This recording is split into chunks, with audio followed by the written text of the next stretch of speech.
What's up, guys? It's your boy Midwest Review here back again. So today, oh, please excuse this. You guys know I'm moving to a new shop, so this is gonna look like this for at least 27 more days. So don't beat me up too much on it. Just understand that your boy's got a lot of things going on right now, and so when we get moved, we'll get this all cleaned up. I promise. But the purpose of today's video is, or the title of today's videos is, could you survive? Could you sell your tools to make ends meet? And what I mean by that is that, myself included, I got a lot of tools. I got a lot of Snap-on, got a lot of Wright, got a lot of Mac, etc. We buy high-end tools for number one because we want tools that work flawlessly. That does not always mean that it's got to be the most expensive. There are a lot of cheap tools out there that are more price conscious tools that work just as good as the more expensive stuff. So I'm not going to go off on that tangent. But a lot of us make these tool investments because A, we want to have a good tool for the job, and B, we should be thinking about our ROI. And what that means is return on investment. So let's say, for instance, things went sour.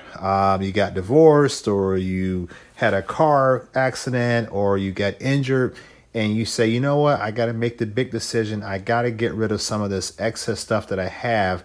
Could you sell it and make money or a return on your initial investment? So that's what the purpose of today's video is. Should be no more than 10 minutes. We're going to get right into it. So I bought a lot of different stuff. You see up here in the backboard, there's a lot of Snap-on stuff. And one thing I want to note, most people who know my channel, if you're not new to the channel, or if you're new to the channel, you would understand that the majority of everything I have was bought for fractions of a dollar, right? Because I was fortunate enough to meet someone who was retiring, or who had retired actually, and I was able to buy a lot of things. Some things were broken, some things were misused, etc. Don't even ask me about all that. If you know, you know. And I was able to make some good investments early on that allowed me to buy a lot of tools and have a lot of nice things for a very, very little investment. So, I guess let me get to that point, the next point. So, okay, so I have all these nice tools, right? Could I sell them? And the answer is yes. I'm no stranger to facing hard times. There's times where even there's things that I want that I say, well, I really don't want to take money out of my mouth to my wife and my kids. So could I sell other things to help make my dream come true? Hence the motorcycle over there. We did that. So I know a thing or two about having to sell because you need to make ends meet. I also know a thing or two about having to sell things so that you can make a dream come true. So in order to accomplish that, I've invested my money into buying higher quality tools, right? I think that Snap-on has one of the very best ROIs, meaning that you can buy Snap-on from pawn shops, thrift stores, garage sales, eBay, you name it, you can find Snap-on tools. And a lot of times you can buy them for very cheap, right? Not everybody truly understands the value of a Snap-on tool or the return or the ROI. And so you can pick up things fairly cheap. And when you buy these things, you like this whole box, 95% of what you see in this jar right here is Snap-on. Now, there are other things like Right Tool and SK and Mac and all of that, but the majority of all of this is all Snap-on. And so when you buy Snap-on, you got to think about it. Am I going to have it for life, or is it a possibility that I may have to sell it one day? And that's a realization that everybody has to face at some point in time in their lifetime. I mean, you may be a mechanic who get injured. You may be a DIYer who gets injured, and you got to make things meet. And so you got to sell stuff off. So when I buy Snap-on tools, I want to make sure that I'm buying something that I know I can flip and I can make a little bit of cash, right? So how much cash should one expect to make? So, it depends on the tool, right? Obviously, ratchets and things like that have taken a nice little wear are going to have a lower ROI than something that's going to see less wear, like, less a torque wrench or something like that is calibrated and ready to go. Sockets and things like that can show a lot of wear. So for me, I'm looking at trying to get 30%, 20 to 30%, maybe 40 in some cases if I've never used it, ROI back, meaning that if I have to sell that item, that I can expect to get that much back on my initial investment. Some things I sell, I get more back because my initial investment was so low that if I needed to sell it, I can still look at that 30, 20, 30, 40% return on it. And I can say, okay, this is what it costs brand new. This is what I would like to get for it if I could sell it. And I can make that money back. There are other times I buy stuff really cheap. Someone else wants it more than I do, and I just sell it at cost, whatever I pay for it. But I have to be flexible and understand that every tool that I buy, every single socket, wrench, ratchet that I purchase is being purchased with the idea and the understanding that if shit hit the fan, that I could sell that tool and make some money back. Same thing with wrenches. They are primarily all Snap-on and Mac. Same thing with all these screwdrivers. I would sell this shit in a heartbeat if I had to put money or put food in the mouth of my children or my wife. There would be no question. Same thing with pliers, right? I've got a good selection of pliers, and I know what I paid for things. I know that there some things like the Knipex stuff I paid top dollar for them, but a lot of the other stuff did not. I bought it for very, very cheap, so I know I can pull a good ROI on that.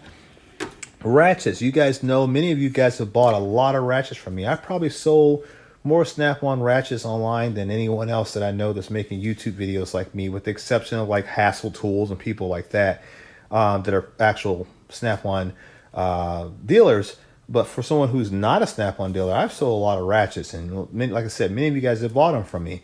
But I've sold some where I tried to get a higher ROI, and I've sold some that just says, hey, I don't want it, you want it. This is what I got into it. Pay me for it. You can have it. And so I have no problems with doing that. But I know that if I had to flip a ratchet, I could flip a ratchet fairly quickly and make quick money out of it.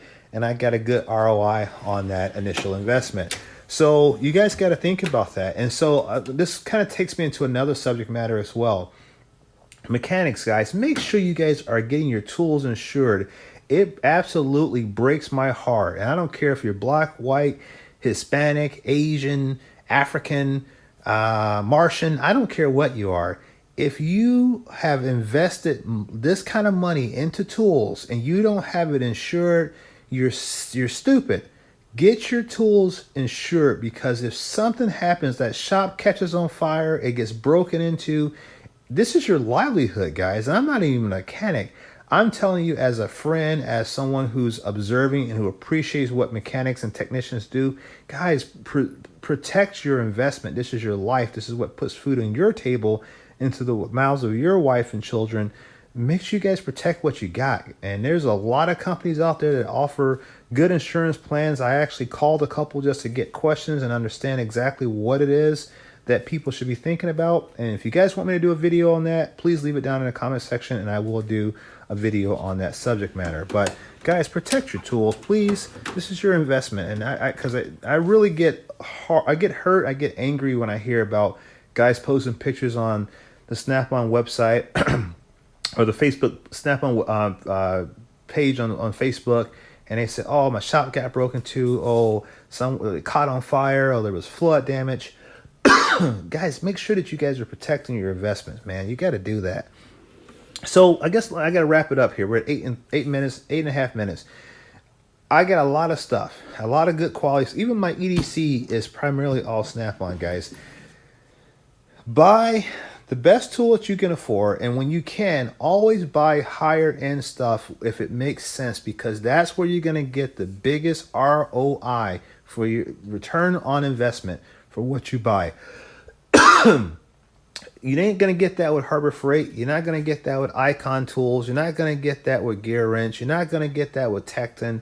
You're not gonna get that with Sonic Tools. You're not gonna get that with anyone else. You gotta. I'm sorry. I know there's gonna be people out there hating and they're gonna be mad about it, but Snap-on and Mac, probably the only two that you're gonna get the highest ROI on your investment. So guys, buy stuff that will come and save your butt when you need it to, that you can flip it quickly, you can liquidate it. It's got to be a liquidable asset. These things are liquidable assets.